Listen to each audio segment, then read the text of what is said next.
मंत्र साधना और गुरु का महत्व। मंत्र तंत्र को कैसे साधा जाए, ये प्रश्न अनेक साधकों द्वारा पूछा जाता है। मंत्र तंत्र को नियम अनुशासन से यदि सिद्ध किया जाए तो वह जल्द ही सिद्ध होते हैं। मंत्र साधने हेतु इन नियमों का पालन अवश्य करें। 1. मंत्र साधने वाले को शुद्ध रहना, मदिरा, मांस, झूठ, दंभ, पाखंड और अहंकार इन दुर्गुणों से दूर रहना चाहिए। 2.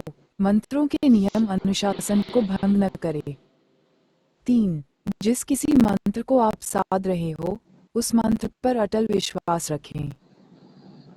4. मंत्र के जप के समय का विशेष ध्यान रखें। ऐसे कई नियम हैं जिसे आप पहले भी भली भांति जानते होंगे, किंतु उनका गंभीरता से पालन करें। मंत्र और तंत्र को सिद्ध करने में सहायक जो शक्तियां हैं वह इस प्रकार हैं। देवता: भैरव, दुर्गा, हनुमान, कुल देवता, इष्ट देवता, इष्ट देवी और मंत्र के जो सबसे बड़ी सहायक शक्ति हैं वो सिर्फ इष्ट शक्ति होती हैं। गुरुदेवो गुरुधर्मो गुरो निष्ठा परम तपः गुरः परतः नास्ति त्रिवारम कथयामि ते। भगवान शिवजी कहते हैं, गुरु ही देव हैं, गुरु ही धर्म है, गुरु में निष्ठा ही परम तप है, गुरु से अधिक और कुछ नहीं है। स्वयं की योग्यता की परख हेतु इन बिंदुओं पर ध्यान दें। 1. यदि हमने अध्यात्म शास्त्र का अभ्यास नहीं किया होता। 2. यदि हमें सूक्ष्म का ज्ञान नहीं होता। 3. यदि हम भौतिक जगत की वस्तु प्राप्त करने के लिए गुरु ढूंढते हैं। 4. जब स्वयं की साधना का ठोस आधार नहीं होता। 5. जब हम अपनी सांसारिक जीवन की समस्याओं से पीछा छुड़ाने हेतु भगोड़ेपन की प्रवृत्ति से अध्यात्म का आधार लेना चाहते हैं।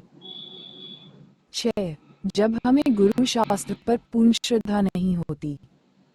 7. जैसा शिष्य होता है वैसे ही गुरु मिलते हैं, अतः उच्च कोटि के गुरु चाहिए तो अपनी पात्रता बढ़ाएं। 8. जब कोई मात्र भीड़ देखकर गुरु धारण करने जाते हैं। वास्तविकता यह है कि गुरु को हम धारण नहीं करते, अपितु गुरु हमें शिष्य के रूप में स्वीकार करते हैं। गुरु ही सर्वोपरि हैं, गुरु ही शिव हैं, गुरु ही ज्ञान है। आप जिन मंत्रों को जपते हो उसके रचयिता भी गुरु के अधीन ही हैं। अगर हम सोचें कि गुरु बिन हम साधना में सफलता पालेंगे तो यह आपका भ्रम है, क्योंकि चारों युग में जितने भी भगवान ने अवतार लिए हैं उन्होंने सर्वप्रथम गुरु की शरण और सानिध्य लिया है। इस सनातन परंपरा को हमें भी निभाना चाहिए। ये समझ लें कि गुरु अत्यंत आवश्यक हैं।